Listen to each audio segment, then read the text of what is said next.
ቢቶ ማለት ነው ለመከላከያ ሰራዊት መድረስ አለበት ማለት ነው። ከነ ቤተሰቦች አጋያለሁኝ ማለት ነው። ሰሜን ጦር ላይ እዛ ተዋግቼ ነበረው እግር ተቆርጬ መጣሁ። ምንም ቢሆን ሀገሬን አትንኩ ቦርድ ወጥቼ ከዛ ከመጣ በኋላ እዚህ ቦሎሶረ ወረዳ አረካ ላይ ፖሊሶች እንዳለ ዱላ ጨረሱ በኔ ላይ። በዛ ከቸርች አውጥቶ ነው በዱላ መጡ። ምንም አላጠፋው። ምንም አልቀበልኩም። ዝም ብሎ ጡረታ ብቻ ያበላ የሀገር መከላከያ ሰራዊት አባል ከቸርች አምልኮ አውጥተው ደበደቡኝ። ሰራዊት ፖሊስ በዚህ መልኩ እንደዚህ ማድረግ እንኳን አለፍኩ። አንድ ትልቅ ቁም ነገር ለዋራ ነው፣ ራሴንም ላዋርድ ነው። ካሜራ ፊት ስንቆም ቪዲዮ ስንሰራ ጻድቅ ለምን መስላችሁ? ነውራችንን መድኃኒዓለም ሸፍኖት ነው እንጂ ባላጋንን ከኔ በላይ ዱርዬ አልነበረም። በሆነ እድሜ አራዳ ነበርኩ። የኔ ትውልድ አታርፍዱ፣ አናርፍድ። ግብሩ የማን እንደሆነ ሱስ ለይተን እንወቅ። ኢየሱስ ስጋ ነስቷል አልነሳም ተብሎ ተጠይቀህ ነበርና እሷን ሸፈን አርጋት ነው ያለፍከው። እኔ ዛሬ አጥብቄ እጠይቅሃለሁ፣ ስጋ ነስቷል አልነሳም? በእውነት የበዓል ጥያቄ አይደለም። ተወልዷል አይደል ያልነው? እምነት ላይ ሰምፒስ ኦፍ ስራ ብጨምርበት ቀጥታ የተስፋውን ቃል ታፈርሰዋል። በስራ የሚገባበት መንግስት ሰማያት የለም። ብንሰርክም ባንሰርክም እንኳን ክርስቲያን ሆን መሬት እንኳን ኦርቶዶክስ ሆን ሰብስክራይብ ለምንድን ነው የማታደርጉት? አሁን አድርጉ። አንድ ትልቅ ቁም ነገር ለዋራ ነው፣ ራሴንም ላዋርድ ነው። ካሜራ ፊት ስንቆም ቪዲዮ ስንሰራ ጻድቅ ለምን መስላችሁ? ነውራችንን መድኃኒዓለም ሸፍኖት ነው እንጂ ባላጋንን ከኔ በላይ ዱርዬ አልነበረም። በሆነ እድሜ አራዳ ነበርኩ። አራዳ የሞከረውን ሁሉ ሞክሬያለሁ። አያቴ ብትጠየቅ ልጄ ጨዋ ናት፣ ቢወለድ ምን ይሰራል፣ አንድ እሷ በቂ ናት ትላለች። ጓደኞቼ ቢጠየቁ የመበላሸታቸው ምክንያት ነበርኩ። የሰው ልጅ ስለምን ይቅማል፣ ይጠጣል፣ ይጦዛል፣ ይቆምራል ብትሉ ሲጀመር ደስ ይላል፣ ሲቀጥል አምጡ ማለት፣ ሲሰልስ ደግሞ አብዝታችሁ ስጡኝ ትንሽ አይጠቅመኝም ማለት ይጀምራል። ከዛ ነው ላቁምህ ሲሉት ብስጭት፣ ድብርት፣ ህመም ይመጣል። በምርጫችን አንድ ብለን ጀምረ ነው አማራጭ ያጣን ያህል የምንፈልገው ለመደሰት ሳይሆን መጥፎ ስሜት እንዳይሰማን ስንል ዛሬም ነገም አሊያም በሳምንት አንዴ ሁለቴ ብለን ግን ለአመታት ያደረግነው ነገር ሱስ ይባላል። አናርቀው፣ ሱስ ይባላል። እንግዲህ አንወሻሽ። በአራዳ ስም ጨርቅ ያልጣልን እብዶች በስተናል። የኔ ትውልድ ይህም ሰው አንድ ቅምሻ ብሎ ነው የጀመረው። ሳታስበው አንድ ቀን ስትነቃ አእምሮ ታግቷል፣ ውሳኔ መስጫህ ላሽቋል፣ ልብ ሳምባ ደክሟል፣ ሙድ ተገሏል። የለም ጥፋተኝነት ስሜት ወሮሃል። የወደዱሽ በአንቺ ተስፋ ቆርጠዋል። ይህንን መስመር ከሄዱ ራስን ማግለል ይጀመራል። ራስን ማግለል መልስ አይደለም። ገንዘብ ባዶ፣ ስራ፣ ትምህርት ባዶ ወይ ረፍዷል። ያኔ ለድብርት ለጭንቀት ብላ የጀመርከው አንቺ ወይም ለድብርት ለጭንቀት ስራ ለማጣት ጓደኞቼ ጠሩኝ ቤተሰብ አደረገው ምክንያት ደርድረ ለመጀመሪያ ያሰብክ ዛሬ ልንገርህ፣ ህይወትን ሳትኖሪያት የመሞትህ ሚስጥር ቁልፍ ሆኖ ቁጭ ይላል። እናማ በደሳለኝ በመሰለኝ ልቃመው፣ ልጠጣው፣ ልጡዘው፣ ልቆምረው ያላችሁ የገባችሁበት ወይም ለመግባት ያሰባችሁ ኢየሱስ ግብሩ ሰውን ዜሮ ማስገባት ነው። ዜሮ። ውሳኔያችሁ ዛሬ ካልጀመረ ኢየሱስ ግብሩ ዜሮ ነው። ትዳርህ የሆነ ቀን ስትነቃ ፈርሷል። ቤትህ ሚስትህ የለችም። ወላጆችህ ለአይናቸው ጠልተውሻል። ኢየሱስ ግብሩ ይወርስሃል፣ ይዋረስሃል። አይንህ መልካም ማየት እስኪያቆም ግለኛ ያረግሃል፣ ያቆሽሻል፣ ያገመሃል። ይሄ የጻድቅ ሰው ድምፅ ሳይሆን እግዚአብሔር ረድቶት በጊዜ የተመለሰ ሰው ድምፅ ነው። አታርፍዱ የኔ ትውልድ፣ አታርፍዱ፣ አናርፍድ። ግብሩ የማን እንደሆነ ሱስ ለይተን እንወቅ። የሀገር መከላከያ ሰራዊት አባል ከቸርች አምልኮ አውጥተው ደበደቡኝ፣ እባካችሁ ድረሱልኝ፣ ለፊልድ ማርሻል ብርሃኑ ጁላ ይድረስልኝ ሲል ነው አንድ ግለሰብ የገለጸው። የሀገር መከላከያ ሰራዊት አባሉ አንድ እግሩን ለሀገሩ ሲዋጋ እንዳጣ በመግለጽ ከቸርች አምልኮ ላይ ካለሁበት አውጥተውኝ ነው 4 ቀን ሙሉ ፖሊሶች የደበደቡኝ፣ እባካችሁ ድረሱልኝ፣ ምንም ባላጠፋሁት አሁንም አደጋ ላይ ነኝ ይላል። ይሄ ቢቶ ማለት ነው ለመከላከያ ሰራዊት መድረስ አለበት እስከ ብርሃኑ ጁላ ማለት ነው። እኔ እዛ ሰሜን ጦር ላይ እዛ ተዋግቼ ነበረው እግር ተቆርጬ መጣሁ። ቦርድ ወጥቼ ከዛ ከመጣ በኋላ እዚህ ቦሎሶረ ወረዳ አረካ ላይ ፖሊሶች እንዳለ ዱላ ጨረሱ በኔ ላይ። በዛ ከቸርች አውጥቶ ነው በዱላ መጡ። ምንም አላጠፋው። እዛ መቶ በዱላ ላይ ሰውነቶች አሸረሱ። ኢትዮጵያ ህዝቦች ድረሱልኝ። ምንም ከማግኘት ምንም አልቀበልኩም። ሲዛሬ ዝም ብሎ ጡረታ ብቻ እየበላሁ ነበር። መሬት አልጠየኩም፣ ቤት አልጠየኩም። ዝም ብሎ ፖሊስ መጥቶ ረከር ብሎ ቡድሎ ወገብ የለም፣ ኩላሊት የለም። ተጨነቄ ነው ያለው እኔ በቃ ተጨንቄ ነው ያለው። ድረሱልኝ ለኔ። ለወቅታዊና አዳዲስ መረጃዎች እናት መረጃን ላይክ ፎሎ አድርጉ። ይሄ ቪዲዮ ማለት ነው ለመከላከያ ሰራዊት መድረስ አለበት፣ እስከ ብርሃኑ ጁላ ማለት ነው።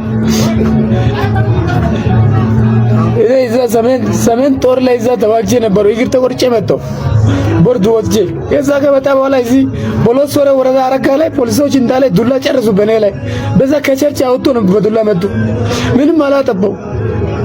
እዛ መጡ በዱላ እንዳለ ሰውነቶች አሸረሱ። ኢትዮጵያ ህዝቦች ድረሱልኝ።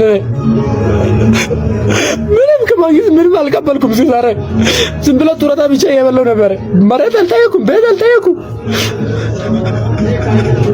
ዝም ብሎ ፖሊስ መጥቶ ረከር ብሎ ቡድሎ ወገብ የለም፣ ኩላሊት የለም። ተጨነቄ ነው ያለው እኔ በቃ ተጨንቄ ነው ያለው። ድረሱልኝ ለኔ።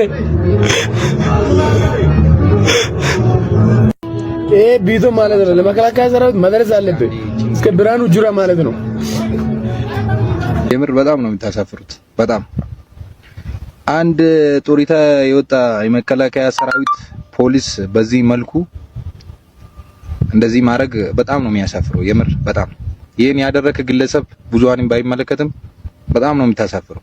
የምር እኔ በበኩሌ በዛን ሰዓት እንደዚህ ስታረግ ባገኝ እኔና አርጎ ባገኝ ግለሰቡ ማለት ነው ብዙሃንን አይመለከትም። ይሄን ያደረከ ግለሰብ ማለት ነው። እና አሁንም ማለት ነው አንዳንዶች ፖሊስና ምንሻ የማይመለከት ውስጥ ገብተ እንዲህ የሚታረግ ንጹሃንን በማይገባ የሚታጠቀው አቋርጥ። የምሬ ነው። የትኛውም ህግ አካል ሚታ ለምን ጥፋ ሌባ አይሆንም። ሚታ የሚል ህግ የለም። ልንገር እንደውም አስረግጬ ነው የምነግርህ። ሚታ የሚል ህግ የለም። ለህግ ተገዢ እንዲሆን አርግ፣ ለህግ አቀርብም ነው የሚለው እንጂ ሚታ ደብድብ፣ እንደፈለግ ቀጥቅጥ የሚል ህግ የለም። እኔ በሰዓቱ ላይ አግኝቼ ቢሆን እኔና አርገኝ የምር ምን እንደምትሆን በዛን ሰዓት ታይ ነበር ማለት ነው። እሱን እንደዛ ስታረግ ብታግ ኑሮ ለሱ ክብር ነበር መስጠት የነበረበት። ክብር ይገባ ነበር። ለአገር ብሎ መስዋዕት የከፈለ ግለሰብ ስለሆነ ማለት ነው። በጣም ማክበር ነው የነበረበት። ብታግ ኑሮ አታቅማ። ግን አንተ በዱላ እሱን ደብድበ ለዚህ ደረጃ አበቃ ማለት ነው። አሁንም ይሄን ያደረክ ግለሰብ ይሄን ግለሰብ ይቅርታ እንድጠይቁ እፈልጋለሁ። የምር የማይሆን ከሆነ ማለት ነው አንተ ሲጀመር ለህግ ነው ማቅረብ የለብህ። ለህግ መቅረብ አለብህ። የምር መጠየቅ አለብህ። መታሰርም አለብህ እንደውም ማለት ነው። መጠየቅ አለብህ በህግ። ብቻ እንኳን አለፍኩ። ታችሁም ቪዲዮ ሼር ካረኩ በኋላ ብዙ ሀሳብ እየሰጣችሁ ትገኛላችሁ። ልታዝረዱኝም እየሞከራችሁ ነው። ብዙ ነገር እያላችሁ ነው። እኔም ብላችሁ እንደዚህ አይነት መስዋዕትነት ለሀገሩ የከፈለና ለሀገሩ ሲል አካለ ጎደሎ ሆኖ የቀራ ወታደር ይቅርና ለማንኛውም ሰው ዱላ አይገባም ባይነኝ። ዱላ አይገባውም። ምክንያቱም ያጠፋ ሰው እኮ እሱ የሚቀጣበት በጥፋቱ ልክ የሚቀጣበት ህግ አለው አይደል እንዴ? እና ስልጣን ስላገኘና አንድ ቦታ ስለያዝክ አንድ ቦታ የተመቸ ቦታ ስለተቀመጥክ ብቻ አንተ ችግርን ስላላየ ጥማትን ራብን ስላላየ ሞት ምን ሆነ እንደሆነ እንኳን ስላላየ የተመቻቸ ቦታ ስለተቀመጥክ ብቻ አንተ እኮ ወጣቱን በየርክበት እንድታስፈራራና የሆነ ነገር እንድታደርግ ተፈሪነት እንዲኖርክ ሳይሆን እኮ ለቆምክለት ህዝብ እኮ መከታና ጋሻ እንድትሆን ከማንኛውም ነገር እንድትከላከላቸው ነው። በጣም የምትኮፈሱ ሰዎች አትኮፈሱ። ዝቅ ብላችሁ ህዝባችሁን አገልግሉ። ለህዝባችሁ ኑሩ። ለህዝባችሁ ስሩ። ህዝባችሁ እንዲጠላችሁ ሳይሆን እንዲወዳችሁ ይበልጥነት ያለውን ስራ ስሩ። ተቀባይነት ያለውን ስራ የአገር መከላከያ ሰራዊት እና ሞላው የጸጥታ አስከባሪዎች በሙሉ በጣም በክብር በጣም ያከበርኩኝ በክብሮት ይህንን ቪዲዮ አንዴ ጋብዤ ልመለስና አንዴ ይህንን ቪዲዮ ሰንተም ብንመለስ በጣም ደስ ይለኛል። ቪዲዮን ሰፋ አድርጌ በደንብ ላሳያችሁ። ከዛ በኋላ ማወራውን ነገር አወራለሁ። ይሄ ቪዲዮ ማለት ነው ለመከላከያ ሰራዊት መድረስ አለበት። ይህንን ቪዲዮ እንደሰማችሁት ነው። እነዚህ አይነት ብዙሃንም አይካተትም። እየሰማክ ነው ባቂ ማለት ነው ከነ ቤተሰቦች አጋያለሁኝ ማለት ነው። አያችሁት? ይሄ አሁን ለምሳሌ ለሀገር ዋጋ የከፈለ ሰው ነው። ቆስሎ ደምቶ የመጣ ሰው ነው። ብላ አሁን አንተ መከላከያ ሰራዊት ይሄን የከሳውን ደግሞ በጣም ታሞ ቤት የገባውን እያየክ ከቸርች ከዛም ከቸርች አውጥተህ በዱላ አያችሁት? እኔ እንደዚህ አይነት ነገር ነው። አሁን ለምሳሌ ብዙሃኑን አይመለከትም ድርጊቱን የፈጸሙ ሰዎች ማለት ነው። ቆሻሾች፣ ጽንፈኞች ማለት ነው። ከነኛ አሁን ጁንታ ቲፌል ምናምን ይሄ ሻኔ ማን ነበር? ይሄ ጌታ ምስክሬ ነው። ፋኖ ይሻላል። አያችሁት? ይሄን ነገር መከላከያ ላይ 5 ዓመት አገለገልክ፣ 15 ዓመት አገለገልክ፣ ከዛም አልፎ ተርፎ 1000 ዓመት አገለገልክ። ለምን አንድ ቀን ሄደ ተዋግተ አንድ ቀን እንደውም መለዮ ለብሰ ስትመለስ ይሄ ነገር ለመከላከያ ሰራዊት አይገባም። እንዲህ ነው ኢትዮጵያዊነት።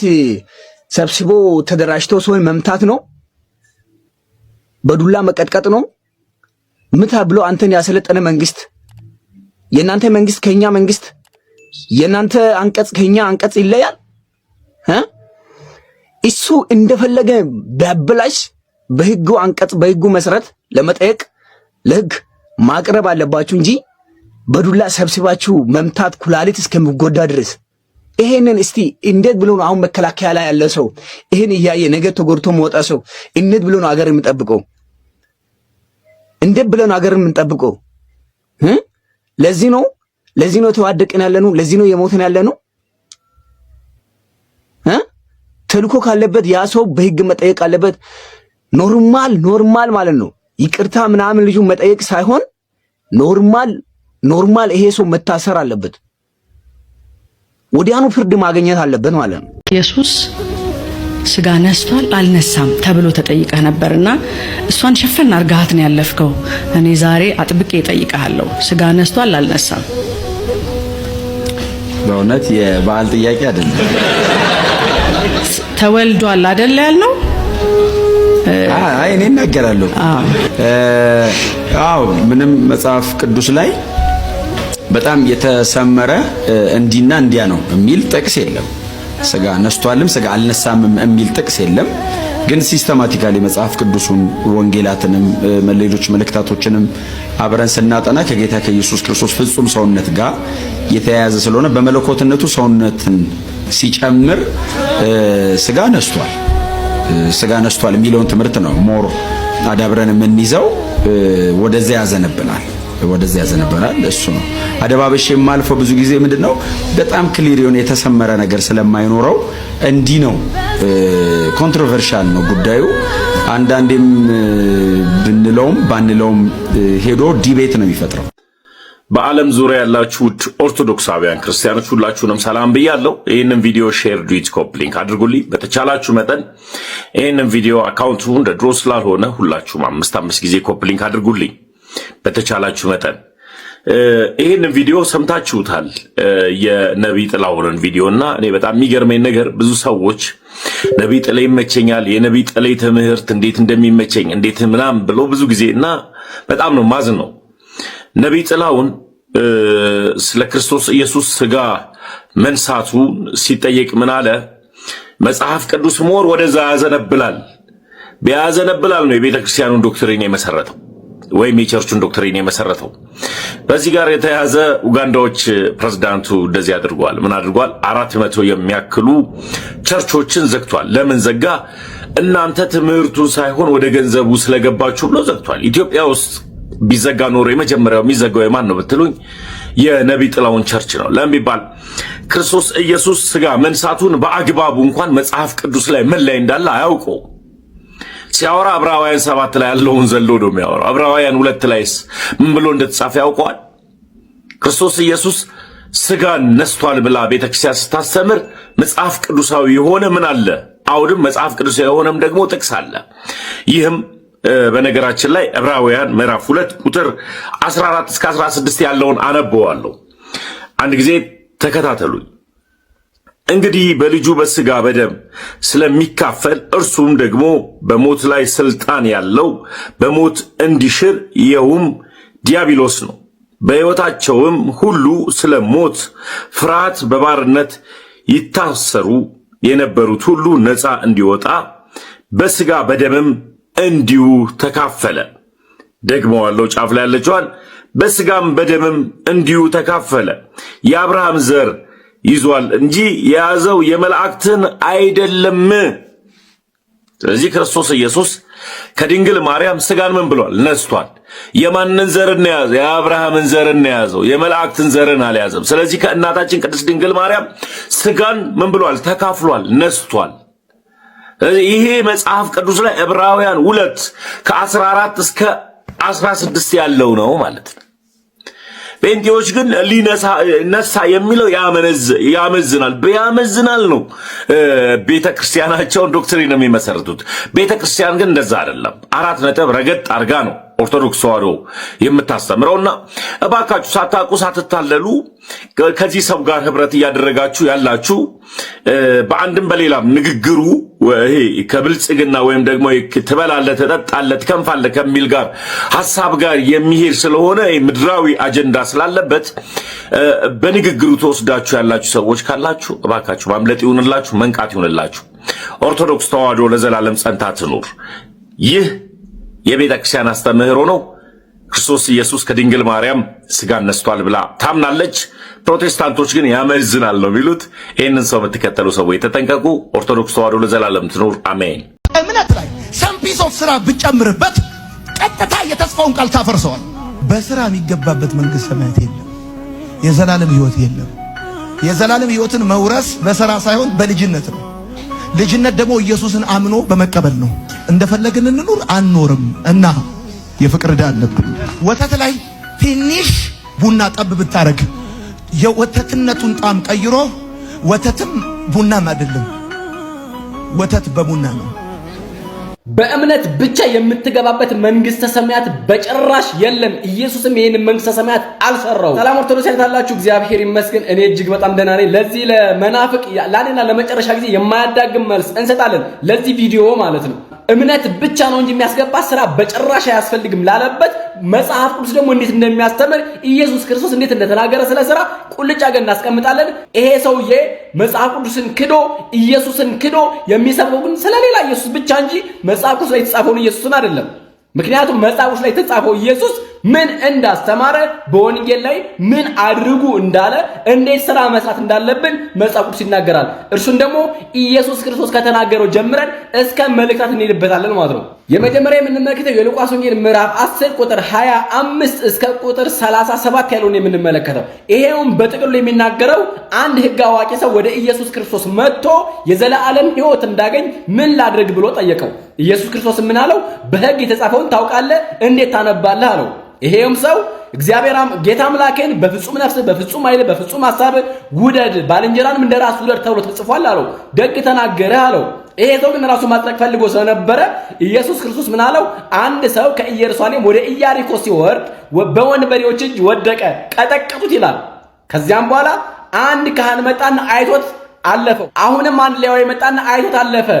በመጨረሻ ግን አንድ ሳምራዊ መጣና አይቶት አዘነለት፣ በቁስሎቹም ላይ ዘይት አፈሰሰለት። ከዚያም በኋላ ወስዶ ጥሩ ቦታ አስቀመጠውና ለአንድ ባለጸጋ ሰጥቶት ሰውየው እንዲንከባከበው 2 ዲናር ሰጠውና ይልቁንም ሌላ ሞጭ ካወጣ እሱ እንደሚከፍለት ነግሮት ሄደ ይላል። ከዛም ኢየሱስ ክርስቶስ ይጠይቀዋል፣ ከነኚህ ከ3ቱ ሰዎች ለዚህ ሰው ባልንጀራው ማን ነው ይለዋል። ደግ ያደረገለት ሰው አለው። ይሄ ባለጸጋ ደግሞ እውነት ብለሃል፣ አንተም እንደዚህ ደግ አድርጋለሁ፣ ልክ ለባልንጀሮች እንደዚህ መልካም አድርግ አለው። ይሄ ማለት ስራ ማለት ነው። በተዘዋዋሪ ኢየሱስ ክርስቶስ የዘላለም ሕይወት እንድናገኝ የምንፈልግ ከሆነ ለባልንጀሮቻችን መልካም ማድረግ እንደሚገባል፣ ይልቁንም እግዚአብሔርን የምንወድ ከሆነ ለሰዎች መልካም ማድረግ እንዳለብን ይናገራል። ከዚያም ደግሞ የማቴዎስ ወንጌል ምዕራፍ 25 ቁጥር 31 ጀምሮ አንድ ጥቅስ አለ፣ ወይም ደግሞ አንድ ሐሳብ አለ። የሰው ልጅ በክብር በሚገለጥበት ጊዜ ከቅዱሳን መላእክት ጋር መጥቶ ፍርድ በሚሰጥበት ጊዜ የሚጠይቃቸው ጥያቄዎች አሉ። እነኚህም ወደ 5 እና 6 የሚነሱ ጥያቄዎች ናቸው። ብራብ አብልተኛል፣ ብጠማ አጠጥተኛል፣ እንግዳውን ተቀብለኛል፣ ታርዤ አልብሰኛል፣ ታስሬ አስፈትተኛል ያለ ይጠይቃቸዋል። ከዛስ በግራና በቀኝ ያቆማችሁ ሰዎች ማለት ነው። እነኚህ በግራ በኩል የቆሙት ሰዎች ደግሞ አቤቱ ጌታ ሆይ መቼ ተርበ፣ መቼ ተጠምተ፣ መቼ እንግዳ ሆነ፣ መቼ ታረዘ፣ መቼ ታስረ፣ መቼ እንደዚህ ተቸግረ አይተን አለበስን፣ ወይም ደግሞ እንደው እንግዳውን ተቀበልን፣ ታስራ አስፈታን፣ መቼ ጠየቅን ይሉታል። ኢየሱስ ደግሞ ይላቸዋል ከነኚህ ከታናናሾቹ ላይ እንዲያደርጋችሁ ለኔ እንዳጋችሁ ተቆጠረል ይላል። ለነሱ ያደረጋችሁት ግን ለኔ ያላደረጋችሁልኝ ይላል። ስለዚህ ባልንጀራን መውደድ፣ ለባልንጀራ መልካም ማድረግ፣ ይሄ ማለት መልካም ስራ ማለት ይሄ ነው። መንግስተ ሰማያት የሚያስገባ ይሄ እንጂ እምነትህ ብቻ በጭራሽ ሊያስገባህ አይችልም። አምነህ እንደ ድንጋይ ብትቀመጥ በጭራሽ ማመንማ አጋንንትም ያምናሉ ይንቀጠቀጣሉ፣ ነገር ግን መልካም ስራ የላቸውም ነው የሚለው መጽሐፍ ሲናገር። ስለዚህ የፕሮቴስታንት እምነት የአጋንንት እምነት ነው ማለት ነው። በተዘዋዋሪ እንደ አጋንንት ናቸው ማለት ነው። ለምን? ስራ የላቸውማ። መልእክትም እንደሚናገረው ስራ የላቸውም። እነኚህንስ መልካም ያደረጉት ምን ይላቸዋል? እናንተ የአባቴ ብሩካን ዓለም ሳይፈጠር ጀምሮ የተዘጋጀላችሁን ርስተ መንግሥተ ሰማያት ትወርሱ ዘንድ ወደ እኔ ኑ። ብራብ አብልታችሁኛል፣ ብጠማ አጠጥታችሁኛል፣ እንግዳ ቦታ ተቀብላችሁኛል፣ ብታረዝ አልብሳችሁኛል፣ ብታሰር አስፈታችሁኛል እያለ ይመሰክርላችኋል ማለት ነው። ምናቸው አጸደቃቸው? ስራቸው አጸደቃቸው ማለት በተዘዋዋሪ ምንም የማንፍቀው ሐቅ ነው። ይሄ ወንጌል ላይ ክርስቶስ ኢየሱስ የተናገረው ነው። መልእክት ነው እንኳን እንዳትል ኢየሱስ የተናገረው በምጽአት ጊዜ የሚጠይቅ ይሄንን ነው እንጂ እንዴት ነው እኔ ያመንከኝ አይደለም። ተጠምቀ ቁጭ ነው ወይ ያልከው አይደለም የሚጠይቅ። ጎሽ በእኔ አምናድ አይደለም። ጌታ ሆይ የሚሉኝ በመጨረሻ አያውቃቸውም ነው የሚላቸው። አያውቅህም አንተ ዛሬ ጌታ ሆይ ያልክ ብትቀደድ አያውቅህም። ይሄንን ማመን አለብህ። ሌላ ደግሞ ዮሐንስ ራእይ ምዕራፍ 22 ቁጥር 12 ላይ እንደዚህ ይላል፣ እነሆ በቶሎ እመጣለሁኝ ለእያንዳንዱም እንደ ስራው መጠን ከፍለው ዘንድ ዋጋዬ ከእጄ ናት ይላል። ዋጋህን ይከፍላል። ከየት ነው? ከእጁ ነው ዋጋው። የሚከፍል እንደ እምነት አይደለም፣ እንደ ስራ ነው የሚከፍል። እንደ ስራ ልብ አድርግ። ያዕቆብ አሁን በመልእክቱ ይጽፋል። የያዕቆብ መልእክት ምዕራፍ 2:20 ላይ እንደዚህ ይላል፣ አንተ ከንቱ ሰው እምነት ከስራ ተለይቶ የሞተ መሆኑን ልታውቅ ትወዳለህን? ይላል። ጥያቄ ነው የሚጠይቀው። እንደው አባታችን አብርሃም ልጁን ይስሐቅን በመሠዊያው ባቀረበ ጊዜ በስራው የጸደቀ አልነበረም? ምን ይላል? አየህ፣ በስራው ነው የጸደቀ አብርሃም ማለት ነው። በእምነቱ አይደለም የጸደቀው፣ በስራው። ልብ አድርግ። ከዛስ ደግሞ የዮናታንን ክህደት ደግሞ እንዴት መልስ እንደሚያፈርሰው ደግሞ ቁጥር 24 ላይ እንደዚህ ይላል፣ ሰው በእምነቱ ብቻ ሳይሆን በስራው እንዲጸድቅ ታያላችሁ ይላል። አየህ፣ በእምነት ብቻ አይደለም በስራ ነው የምትጸድቀው። አቶ ዮናታን ገደል ትገባለህ። አንተና የሚከተሉ ሰዎች ገደል እየከተትክ ነው አንተ ገደል ገብተህ ማለት ነው። ወንጌልን ትክዳለህ፣ መጽሐፍትን ትክዳለህ። የአንተ የምሰብከው ሌላ ኢየሱስ ነው። ማንኛ የማናውቀው መጽሐፍ የማያውቀው ኢየሱስ የማያውቀው ሌላ ኢየሱስ በአንተ ውስጥ አለ። እሱን አንተ ውስጥ የገባውን ስፕሪት አስወጣ። ቁጥር 26 ላይ ደግሞ እንደዚህ ይላል፣ ከነፍስ የተለየ ስጋ የሞተ እንደሆነ እንዲሁ ደግሞ ከስራ የተለየ እምነት የሞተ ነው ይልሃል። አለቀ። ይሄን ነው የሚናገረው። የማትሰራ ከሆነ እምነት በጭራሽ ሊያድን አይችልም። በጭራሽ ነው 100% እርግጠኛ ሆኜ የምነግርህ፣ በእምነት ብቻ መጽደቅና መዳን አትችልም። አይኑ እንዴት ድሃ እንደምትጠላ እናውቃለን። ስለዚህ ለድሃ ልታበላ አትችልም። ለድሃ ልትራራ አትችልም። አንተ የምትሰብከው የፕሮስፔሪቲ ጎስፕል ድሃ የሚጠላ ጸረ ድሃ የሆነ እንጂ ድሃን የሚያቅፍ ለተቸገረ የሚረዳ እንዳልሆነ እናውቃለን። ስለዚህ የመዳን ተስፋ የለህም። በወንጌል ላይ አምናለሁ ያክ ነገር ደግሞ የመዳን ተስፋ የሌለ እጅግ የምታሳዝን ተቅበዝባዥ ነፍስ ውስጥ ያለ አቶ ዮናታንና መሰሎች ናቸው። እግዚአብሔር ለእናንተ ደግሞ ብርሃኑን ያብራላችሁ፣ ከጨለማ ወደሚደነቅ ብርሃን ያወጣችሁ። ስለእናንተ እግዚአብሔር ሁሌ እንጠይቀዋለን እንደዚህ እያለ። ይልቁንም እናንተ የምትመጻደቁበት መልእክት የት እንደሆነ ደግሞ በደንብ አድርጌ ላሳይህ። እኔ በዚህ በገላትያ ሰዎች ምዕራፍ 2 ቁጥር 16 ላይ ያለው እናንተ የምታነሱት አይደለ? ቁጥር 15 ጀምሮ ያነብላችኋለሁ። እኛ በፍጥረት አይሁድ ነን፣ ኃጢአተኞችም ይሆን አይደለንም። ነገር ግን ሰው በኢየሱስ ክርስቶስ በማመን እንዲጸድቅ እንጂ በሕግ ሥራ እንዳይሆን አውቀን ሥጋን የለበሰ ሁሉ በሕግ ሥራ ስለማይጸድቅ እኛ ራሳችን በሕግ ሥራ ሳይሆን በክርስቶስ አምነን እንጸድቅ ዘንድ በክርስቶስ ኢየሱስ አምነናል ይላል። ይሄንን ነው አንተ ወስደህ የምትፈውዘው እንደፈለክ ማለት ነው የምታመላልሰው። ጥቅስ ይሄ ነው። ይሄ ደግሞ የሚናገረው ስለ ብሉይ ኪዳን ስራና ስለ ሐዲስ ኪዳን እምነት እንጂ ስለ ሐዲስ ኪዳን ስራ አይደለም። ሰው አምኖ ስለሚሰራው ስራ ላይ የሚናገረው በኦሪት ምድር ላይ የሚናገረው ተገረዝ ነው የሚል ይሄ ነው የኦሪት ሕግ የነበረው። ተገረዝክም አልተገረዝክም አይጠቅምህም። በኢየሱስ ክርስቶስ ካመንክ ጥምቀትህ እንደ ግዘት ተቆጥሮልሃል ነው በቃ። የዚህ ጥቅስ ዋና ኢንቴንሽኑ ይሄ ነው እንጂ አንተ እንደምትለው ለሰው መልካም ማድረግ ምናምን አይደለም። እኛ ኦርቶዶክሳውያን እኮ መልካም ስራ እንሰራለን ስንል መሸከም ድንጋይ መሸከም አረም ማረም ቁፋሮ መቆፈር ወይም ደግሞ እርሻ ማረስ አይደለም፣ አሊያም ሳር ማጨድ አይደለም እኮ የቀን ስራ ጉልበት ስራ እኮ አይደለም። ለሰው የምናደርገው ቸርነት ነው። እግዚአብሔር ያዘዘንን ትእዛዝ መጠበቅ ነው። ይሄ ነው የኛ መልካም ስራ የምንለው። ስለዚህ አሁንም ታፌት ያላችሁ ፕሮቴስታንት አንድ መልእክት አለኝ። ኑ ጌታችን አምላካችን መድኃኒታችን ኢየሱስ ክርስቶስ በክብር በሚመለክበት የቅዱሳን መላእክት የቅዱሳን ጻድቃን ሰማዕታት የእመቤታችን የቅድስት ማርያም አማላጅነት በሚነገርበት እግዚአብሔር አብ ወልድ መንፈስ ቅዱስ በአንድነት በሚመለኩበት በቅድስት ኦርቶዶክሳዊት ቤተክርስቲያን መታችሁ ጌታን ተቀበሉ። ኑ ተጠመቁ፣ ኑ በብርሃኑ ተመላለሱ። ኢየሱስ ክርስቶስ ይወዳችኋል።